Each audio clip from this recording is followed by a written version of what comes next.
Mm, ratito.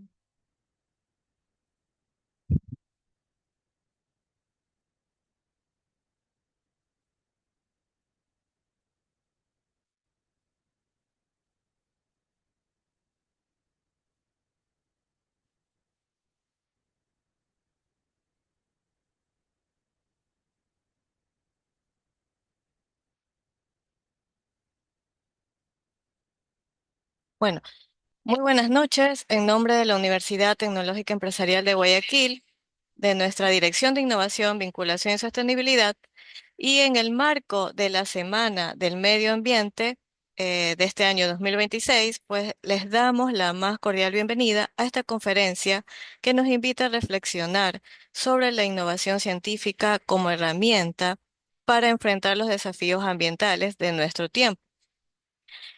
Para esto, esta noche tenemos el honor de contar con la participación del doctor Manuel Alejandro Fiallos Cárdenas, docente e investigador ecuatoriano, doctor en biociencias aplicadas con mención en biotecnología, magíster en procesamiento de alimentos e ingeniero químico.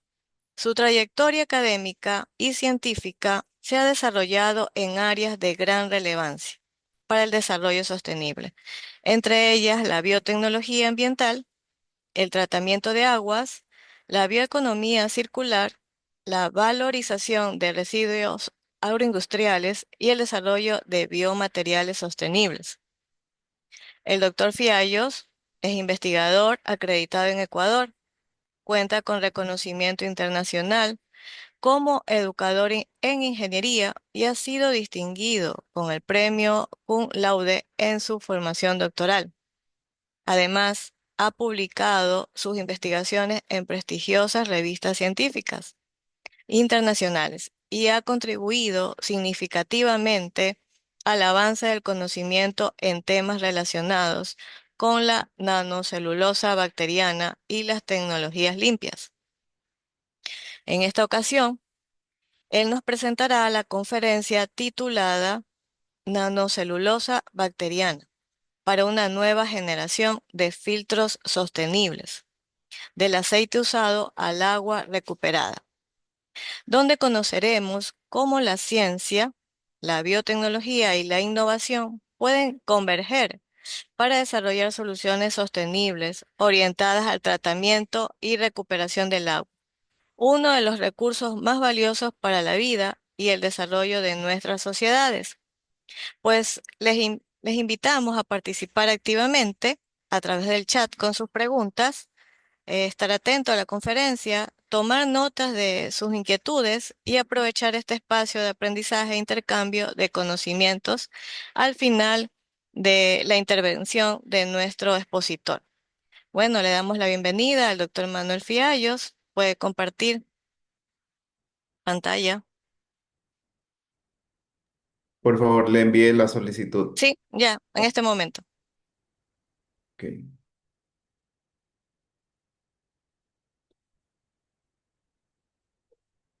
Un momento, por favor.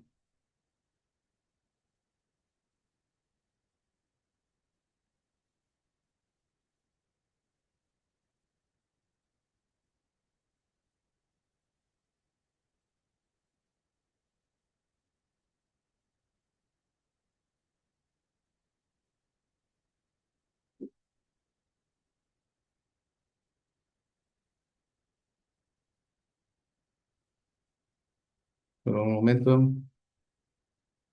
y presentamos. Sí, por favor, me confirma. Sí, sí Ok, podemos ver. ok, muy bien. Muchas Mm, gracias por la presentación. Buenas noches con todos los participantes.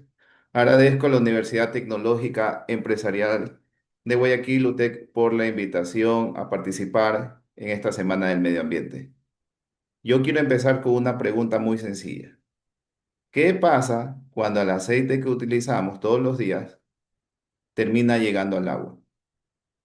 A veces pensamos que ese aceite es solo una mancha que va a flotar en el agua, pero esa mancha puede convertirse en un problema mayor. Puede tapar tuberías, dificultar el tratamiento de agua y afectar ríos. esteros o algunos cuerpos de agua. Hoy quiero compartir con ustedes una idea, cómo un material producido por bacterias, llamado nanocelulosa bacteriana, puede ayudarnos a una nueva generación de filtros más sostenibles. Y la idea no es hablar de una solución mágica, sino de una alternativa biotecnológica que pueda ayudarnos a separar aceite de agua de una manera mucho más limpia y más inteligente. Cuando el aceite llega al agua, el problema no solo se queda en la superficie, sino que primero podemos hablar de que existe un problema en las redes de saneamiento. Las tuberías se pueden ver obstruidas por aceites o grasas que puedan acumularse en el interior de ellas y causar obstrucciones. Entonces, esto aumenta costos de limpiezas y mantenimientos. En segundo, también puede afectar las plantas de tratamiento. Cuando el agua llega con aceite, grasa o emulsiones, los procesos convencionales pueden volverse menos eficientes. Y tercero, afecta a los ecosistemas acuáticos. Entonces, estamos hablando de que 1 kilogramo de aceite puede contaminar aproximadamente 1000 metros de agua superficial. O sea, una capa de aceite sobre el agua puede reducir el intercambio de oxígeno y alterar la vida acuática. Entonces, el problema no es solo quitar esa mancha de aceite, sino el verdadero reto es separar bien el aceite del agua, especialmente cuando el aceite está mezclado en forma de pequeñas gotas o emulsiones. No es que no existan tecnologías. Actualmente existen tecnologías que pueden ayudarnos a separar. Sin embargo, cada una de estas tecnologías tiene sus limitaciones. ¿Ok? Por ejemplo, la separación por gravedad o flotación funciona cuando el aceite está claramente separado del agua. Pero cuando el aceite está emulsionado, es decir, en esas pequeñas gotas, es muy difícil que se pueda separar por gravedad o por flotación.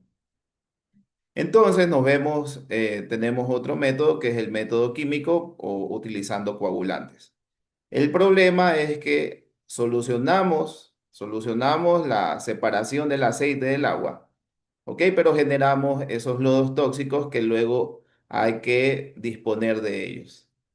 Otra solución son las membranas sintéticas que pueden separar muy bien, pero tienen un problema frecuente que es que se ensucian rápido, se tapan y con el tiempo dejan de pasar la cantidad de agua que pasaban originalmente. Entonces, por eso necesitamos pensar en materiales que puedan separar aceite y agua, pero que también sean más sostenibles y tengan un menor impacto ambiental. Entonces aquí aparece la nanocelulosa bacteriana. ¿Qué es la nanocelulosa bacteriana? Primero es producido por la especie Comagataebacter, que es el organismo modelo, ¿ok? Es el organismo que se encarga de la producción de este biopolímero, lo produce de forma extracelular en la interfase líquido-aire. El microorganismo la genera, se piensa que es para de alguna manera regular y controlar el medio en el cual nosotros, los biotecnólogos o ingenieros, hemos creado para que allí se desarrolle. Entonces crea una red muy pequeña, pero también muy ordenada, que tiene una estructura muy parecida a una malla, como se está observando en la figura, en 3 dimensiones, ¿ok? Entonces lo interesante es que esta malla puede retener mucha agua y tiene poros muy pequeños y puede funcionar como una barrera para ciertas partículas o gotas de aceite. Entonces, no hablamos solamente, el término, ustedes pueden pensar que estamos hablando de celulosa, no.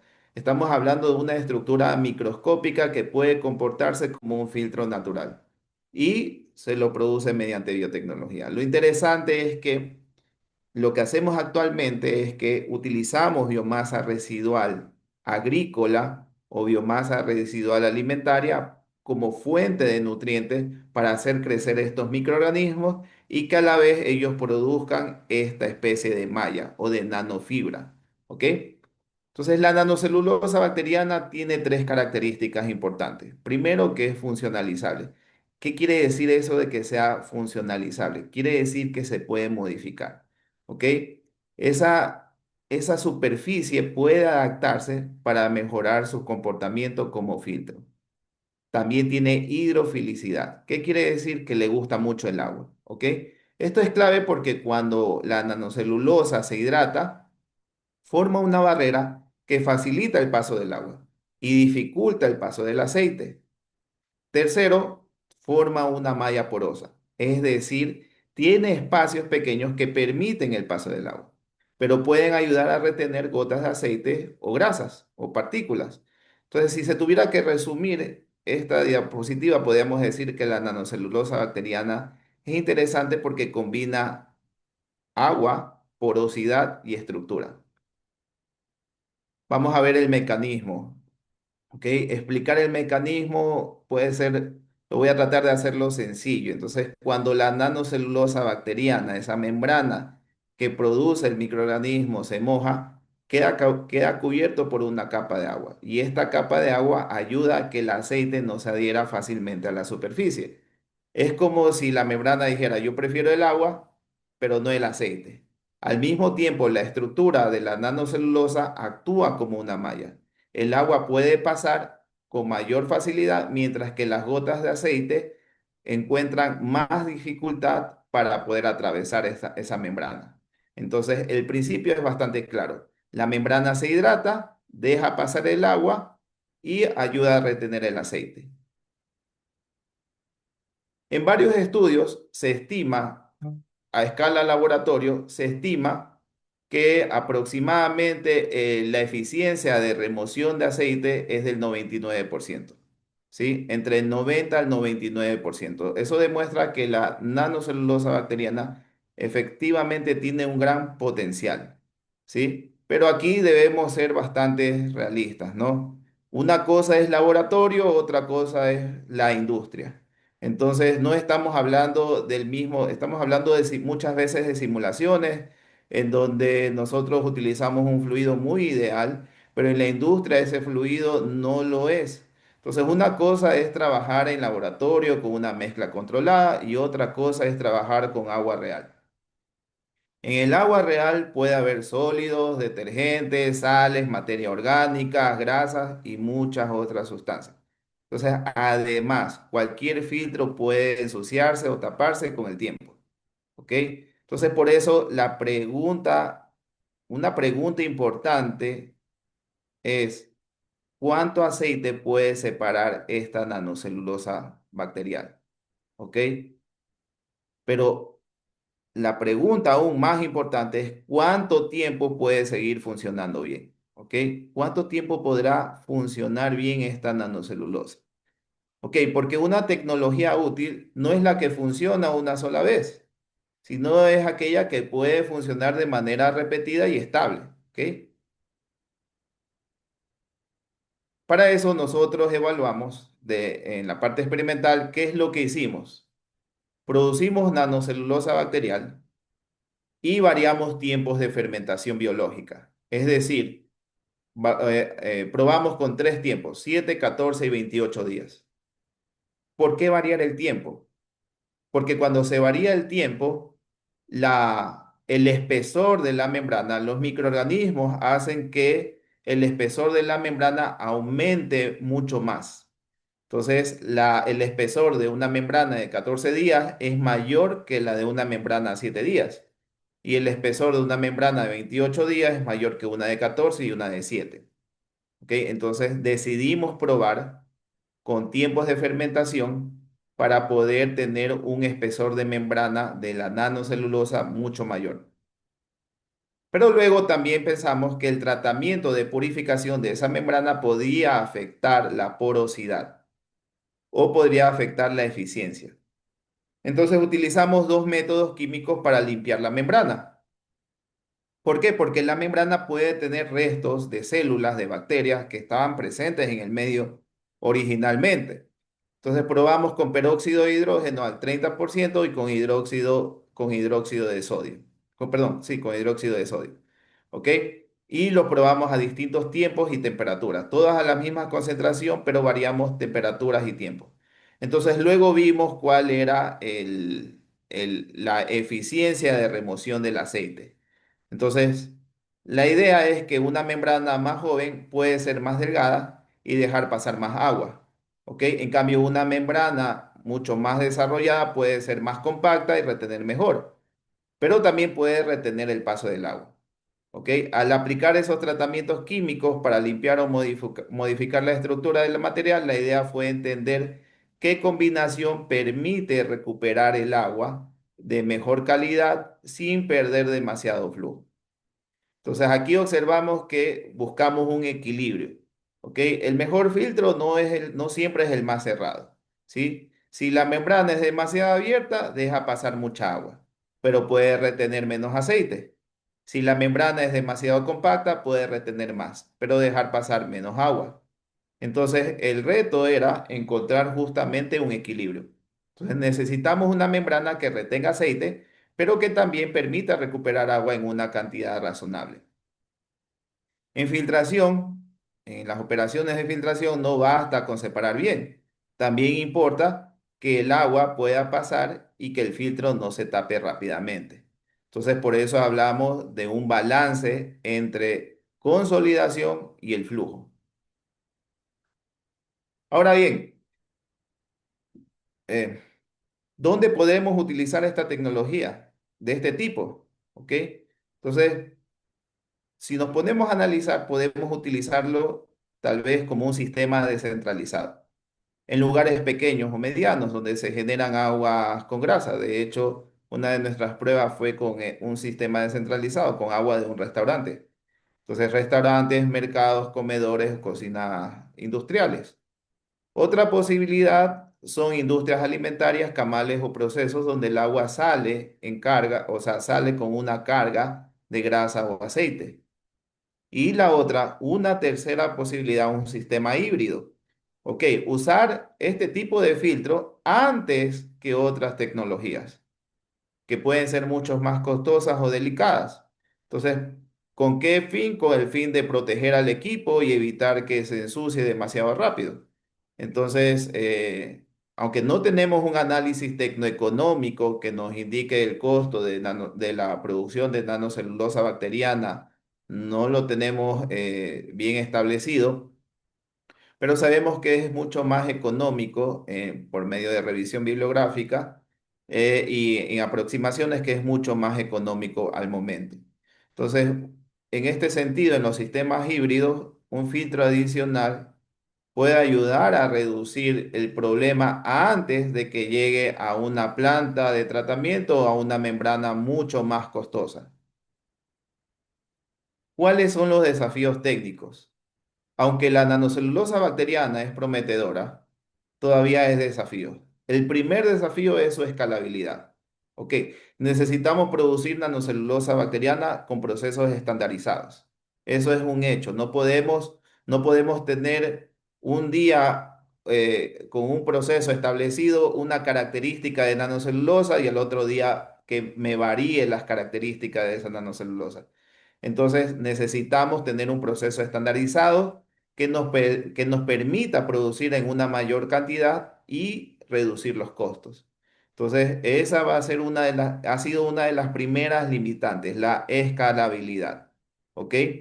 Entonces, el segundo es evitar que el filtro se tape rápidamente.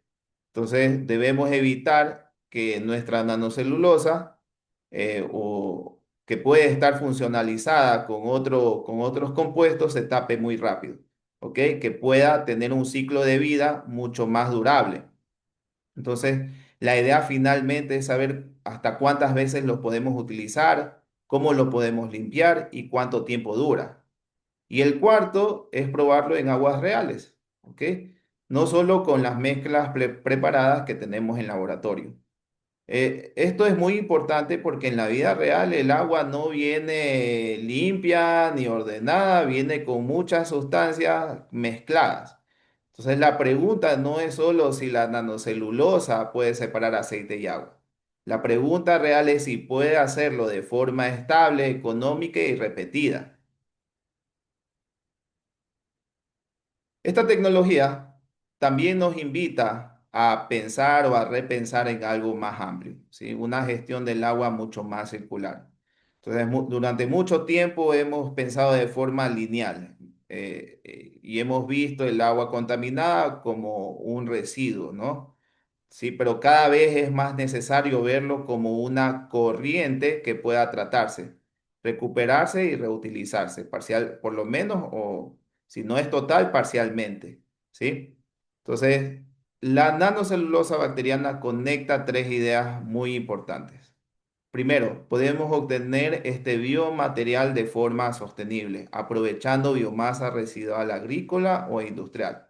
Ya lo sabemos hacer, ¿sí? Hay muchos estudios en donde se han probado distintas fuentes de carbono provenientes de biomasa residual agrícola o alimentaria, en donde hemos podido obtener y optimizar los procesos para obtención de nanocelulosa bacteriana, ¿sí? Uno de los problemas, ciertamente, es la escalabilidad, como ya lo había mencionado anteriormente. Aunque sabemos producir de forma óptima esta nanocelulosa, tenemos un problema de escalabilidad, producir siempre de forma estandarizada.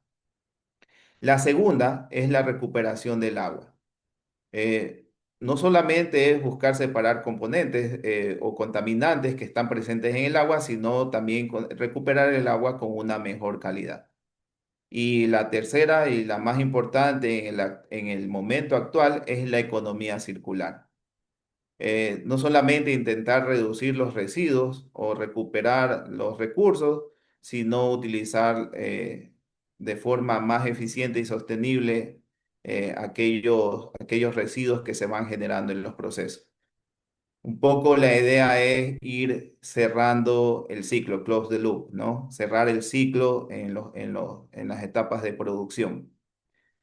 Entonces, para ir cerrando esta presentación, me gustaría que quede con ustedes tres ideas principales. Primero, los aceites y grasas en el agua es un gran problema, ¿sí? Es un problema ambiental real, aunque muchas veces lo vemos como algo cotidiano. Entonces, creo que este tipo de problemas lo podemos también ir solucionando un poco desde casa, ¿no? Entonces, saber cómo disponer, por ejemplo, del aceite de cocina, ¿no? No enviarlo tal vez con la tubería o en la tubería con las aguas grises, ¿no? Segundo, la nanocelulosa bacteriana es un material prometedor.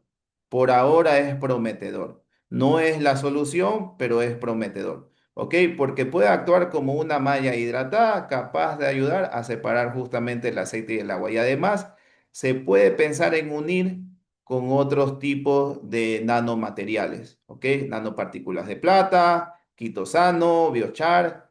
Podemos pensar en algunas otras ideas para el tratamiento del agua. ¿Ok? Y el tercero es que todavía hay retos importantes antes de llevar esta tecnología a la industria.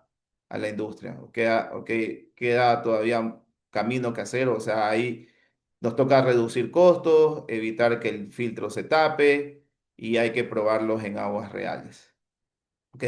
Sin embargo, este tipo de materiales nos permite imaginar nuevas formas de tratar el agua de una manera más sostenible, más biobasada y más circulares. Muchas gracias por su atención y quedo atento a sus preguntas o comentarios al respecto. Gracias.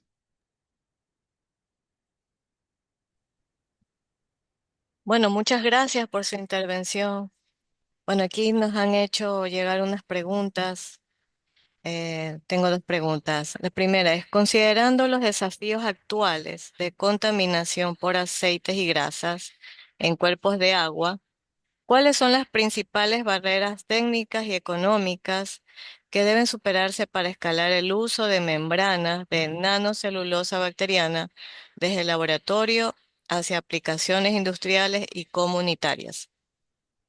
Muy bien, una de las principales barreras es la estandarización del proceso. Ok, es un proceso que bien se genera a partir de bacterias.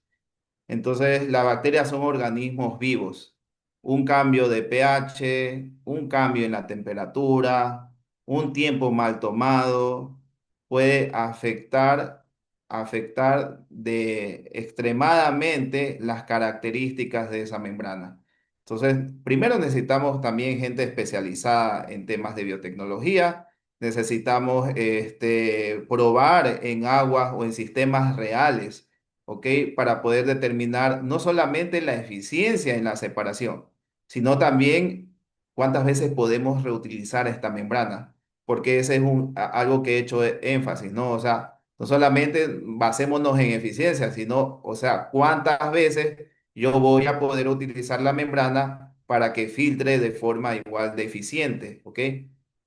Y por último, las membranas se tapan, ¿ok? Entonces ocurre lo que se llama el fouling. Y debemos también buscar tecnologías que nos permitan, o ya sea bien reducir este fouling en la membrana, o buscar tal vez sistemas que permitan reducir sistemas. Ya no hablo de una membrana, ahora solo de una membrana biobasada, sino hablo de tal vez un sistema que se complementen y puedan reducir ese fouling en la membrana. Ese sería mi comentario.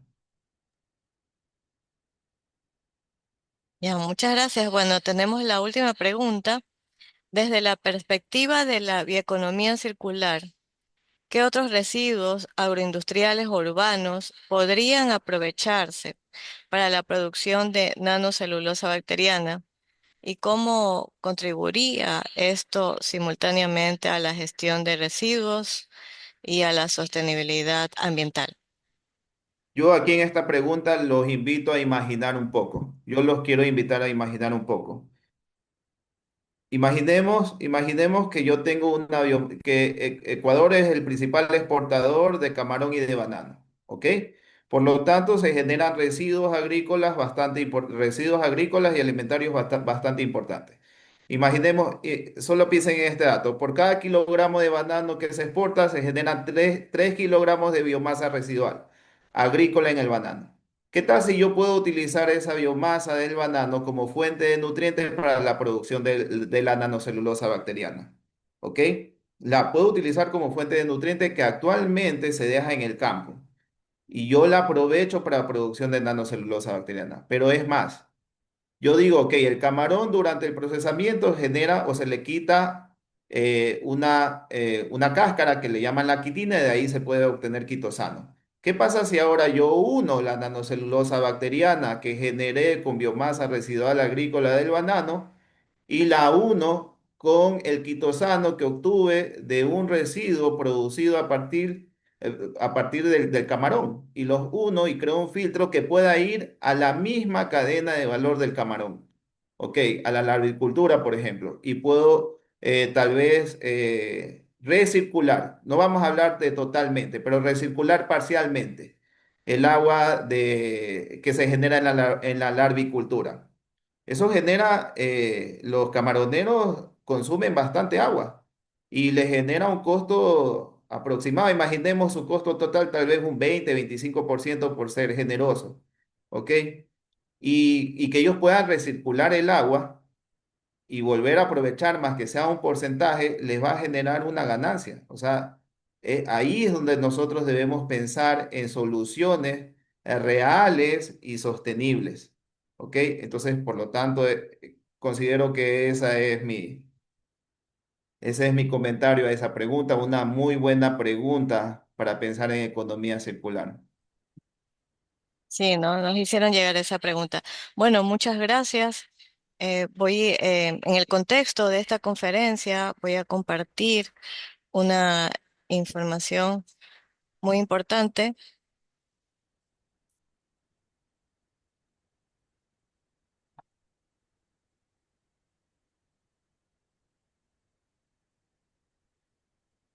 Bueno, antes que nada, pues agradecemos al doctor Manuel Alejandro Fiallos Cárdenas por compartir con nosotros esta valiosa conferencia sobre el potencial de la nanocelulosa bacteriana como alternativa sostenible para la recuperación de recursos y la gestión responsable del agua, ¿no? Son temáticas como estas las que hemos analizado esta noche, y que reflejan la necesidad, pues, ¿no? De contar con profesionales capaces de integrar ciencia, tecnología, como lo indicaba el doctor Fiallos, innovación y sostenibilidad para resolver problemas complejos de nuestro entorno. Bueno, en este mundo donde la transformación digital, la investigación aplicada y el desarrollo sostenible avanzan de manera conjunta, la formación de cuarto nivel pues se convierte en una herramienta fundamental también, ¿no? Para liderar proyectos de este tipo con impacto real en la sociedad, la industria y el medio ambiente. Entonces, en este contexto, la Universidad Tecnológica Empresarial de Guayaquil tiene el agrado de presentar la maestría en gestión sostenible del agua y saneamiento, que tiene como objetivo formar profesionales altamente especializados en la planificación, gestión y optimización de los recursos hídricos y sistemas de saneamiento, con un enfoque integral en la sostenibilidad ambiental, la eficiencia operativa y la resiliencia frente al cambio climático. El programa pues busca dotar a los estudiantes de conocimientos y competencias para integrar tecnologías innovadoras, normativas vigentes y estrategias de participación comunitaria en el diseño, implementación y supervisión de proyectos de agua y saneamiento, garantizando el acceso seguro, equitativo y sostenible a estos servicios esenciales. Bueno, el magíster en gestión sostenible del agua y saneamiento contará con las siguientes competencias profesionales que les voy a indicar. Eh, Van a ser capaces de gestionar sistemas integrados de agua potable, saneamiento y reutilización, aplicando metodologías de análisis, monitoreo y control, junto con tecnologías emergentes que garanticen un suministro seguro, eficiente y sostenible en entornos urbanos y rurales. También pues van a ser capaces de supervisar infraestructuras hidráulicas urbanas, utilizando herramientas digitales avanzadas como BIM, telemetría y digitalización, para mejorar la eficiencia energética, la resiliencia ante eventos extremos y la integración de soluciones innovadoras en el ciclo urbano del agua. También pues serán capaces de implementar proyectos de innovación tecnológica y sostenibilidad hídrica, integrando enfoques de economía circular y participación comunitaria para resolver retos estratégicos del sector de agua y saneamiento. Entonces, les dejo en el enlace, pues, ¿no? De aquí en los comentarios, el enlace donde encontrarán más información sobre esta maestría que ofrece nuestra institución y donde van a poder descargar la malla curricular, la modalidad es híbrida. La duración tiene una duración de 10 meses, ¿sí? Y bueno, y aquí están los pasos para el proceso de postulación y ustedes también pueden contactarse para solicitar información al Departamento de Admisiones a través de este formulario donde tienen que llenar muy pocos datos, ¿no? Y aquí encontrarán pues los objetivos del programa, ¿sí? Donde les acabé de leer sobre el objetivo y el perfil de egreso de los maestrantes, ¿sí? Bueno, eh, bueno, eso sería todo. Bueno, muchas gracias por su asistencia y esperamos contar con ustedes en una próxima conferencia sobre este tipo de temas. Bueno, muchas gracias. Gracias. Gracias. Buenas noches. Ya,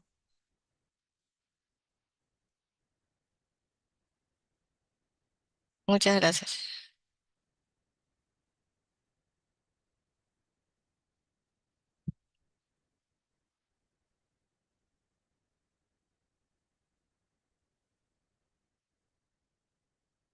Gracias.